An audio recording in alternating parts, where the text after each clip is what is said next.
Në një bisedë të qetë, larg zhurmës dhe tensioneve të zakonshme të shtëpisë së Big Brother, Benita vendosi të bëjë një pranim që pak kush e kishte pritur kaq hapur.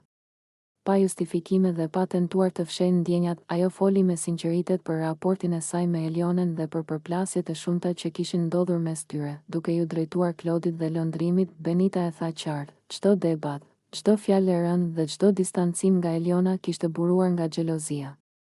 Nuk ishte inat i pastër, nuk ishte strategji loje, por një ndjenjë që ishte rritur brenda saj dhe që, sipas vetë Benitës, kishte dalë jashtë kontrollit. Ka shumë xhelozi, pranoi ajo. Me një ton që nuk kërkonte më të mbrojë. Ishte një rrëfim i drejtë për drejtë, që tregonte vetdije dhe guxim për ta parë veten në pasqyrë. Ajo shpjegoi se shpesh herë ndjenja e krahasimit, vëmendja që Eliona merrte dhe mënyra se si perceptohej nga të tjerët e kishin bërë të ndjejë pasigurt. Klodit dhe lëndrimit nuk u foli si për të kërkuar anë, por si për të shkarkuar një barë emocionale. Benita e dinte që sjellja e saj ishte interpretuar ndryshe nga jashtë, ndoshta si agresivitet apo qëllim i keq, por ajo donte ta bënte të qartë se rrënja e gjithçkaje ishte xhelozia, një ndjenjë njerëzore, por e rrezikshme kur nuk menaxhohet. Ky pranim e ndryshoi tonin e bisedës.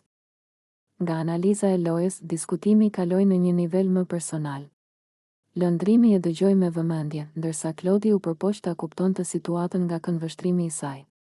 Për herë të parë, Benita nuk u shfaq si ajo vajza e fortë që kundërshton gjithçka, por si një njeri që po lufton me emocionet e veta. Ajo pranoi se xhelozia e kishte bërë të reagonte shpesh gabim, të fliste pa menduar dhe të krijonte përplasje që, në thelb, nuk i donte.